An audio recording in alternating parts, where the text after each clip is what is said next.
The Sabbath, part 3. Okay, so God's order, in order to build these neural networks, that is the fourth commandment. But I want to read all of Exodus 20, verses 2 to 11, and then kind of go over it.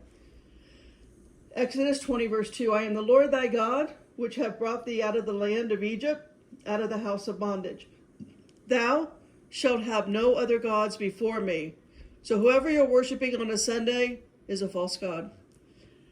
Thou shalt not make up thee any graven image or any likeness of anything that is in heaven above, or that is in the earth beneath, or that is in the water under the earth. Verse 5, thou shalt not bow down thyself to them, nor serve them. For I, the Lord thy God, am a jealous God, visiting the iniquity of the fathers upon the children unto the third and fourth generation of them that hate me. That would be the fallen angels that run this world. Verse 6 is showing mercy unto thousands of them that love me and keep my commandments. Thou shalt not take the name of the Lord thy God in vain, for the Lord will not hold him guiltless that taketh his name in vain. Remember the Sabbath day to keep it holy. That's verse 8. All right, let's repeat it. It's worth repeating. Exodus 20, verse 8. Remember the Sabbath day to keep it holy. 6 days shalt thou labor and do all thy work, but the seventh day is the Sabbath of the Lord thy God. In it thou shalt not do any work, thou, nor thy son, nor thy daughter, nor thy manservant, nor thy maidservant, nor thy cattle, nor thy stranger that is within the gates. Verse 11. For in 6 days the Lord made heaven and earth, the sea, and all that in them is, and rested the seventh day. Wherefore the Lord blessed the Sabbath day and hallowed it, made it holy. So let's look at this. How many of us followers of Jesus keep the Sabbath day holy? The seventh day, which is Saturday, of which is the only way God can work with your intent, your free will, your knowledge, alongside with him, to give him this time. He is building a communication system between you and him and all of his creation. Why, you ask? One word: discernment. If you cannot see or hear the unseen war on all that you love, meaning the unseen war that is over your children, your grandchildren, your family, your friends, you're never going to escape the hell, this hell that we are in right now. Yes, I understand for a lot of you out there, this hell that we're in is super fun, super distracting, super cool. Got a lot of instant self-gratification. That is hell. Jesus was super clear on this fact. Now, before we go to verse 11, no, I'm sorry, we already did verse 11. Before we go back to the Sabbath, as I read the commandments, how many do we collectively as people break by I guess, disregarding the seventh day, Saturday is the Sabbath, and acknowledging instead Satan's counterfeit Sabbath we call Sunday as the day of the Lord, changed by man, not God. So let's go back, Exodus 20. Let's look at verses 3 and 4. If your worship is on a Sunday, that is not to the Father who created you.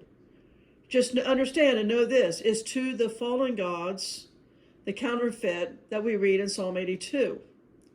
And whatever images are in the buildings that you're in, well, that was spelled out in verse 4 about those images.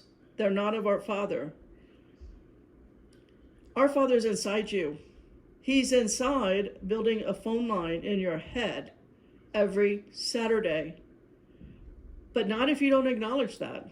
Not if you don't understand that, accept that, and ask, please give me more. Align my heart, bind my mind to you, Father Jesus. I'm keeping your Shabbat holy. I understand that you're rebuilding me, restoring me back to my original design. I want to work with you. I want to do this with you. Teach me exactly what you do. Show me the light. And he does. I saw it today in my neural network. I saw the light. I saw the activation. I understand why Jesus said, you can do everything I do and more.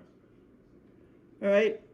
Again, I'm recording this. I don't know if it'll upload, but today is July 5th, 2025. It is Shabbat. It is the holy day of the Sabbath.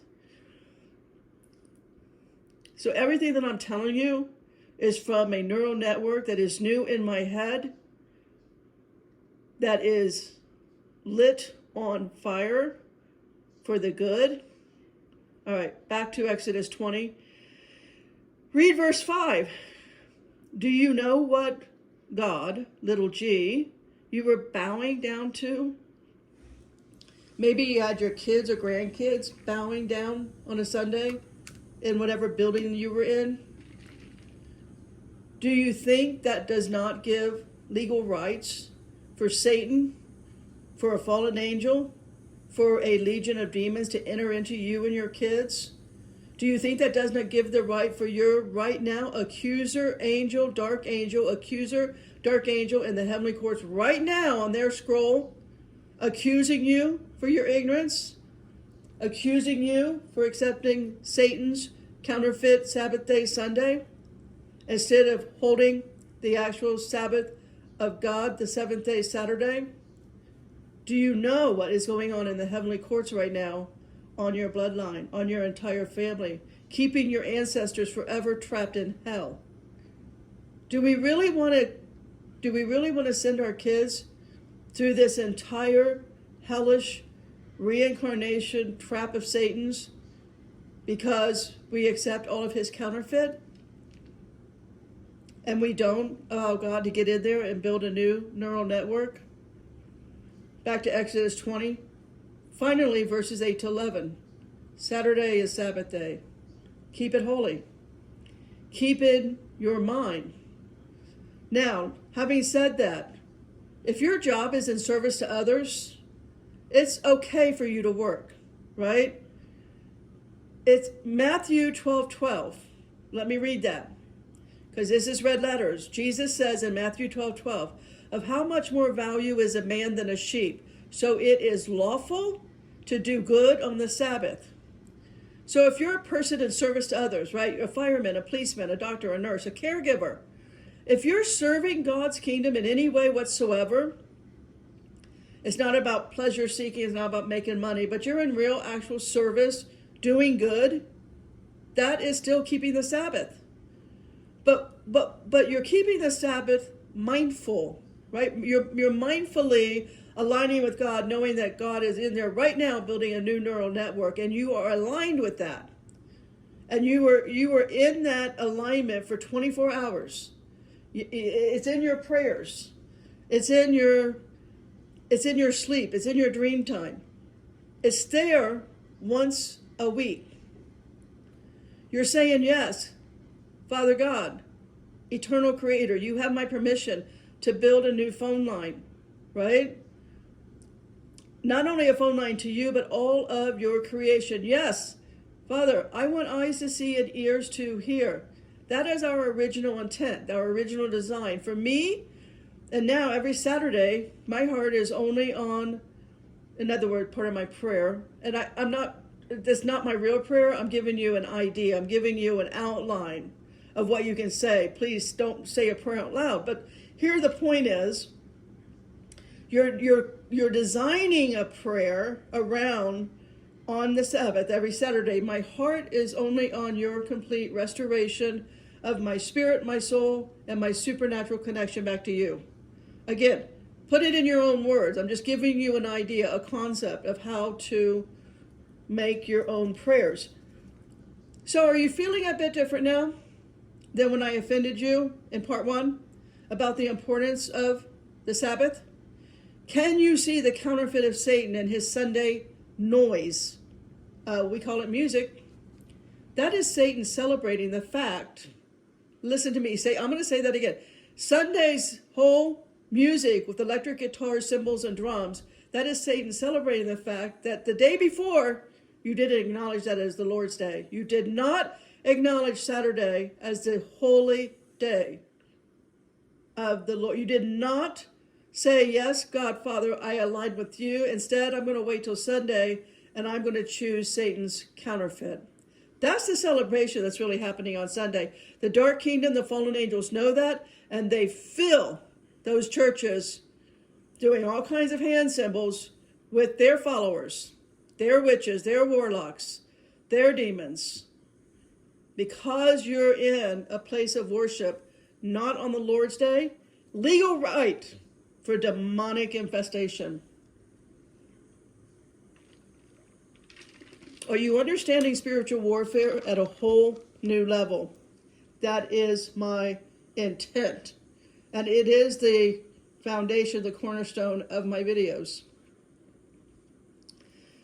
So, Jesus tells us, right, about this when he's teaching us about taking his yoke. Let's read that. Matthew 11, 28 to 30.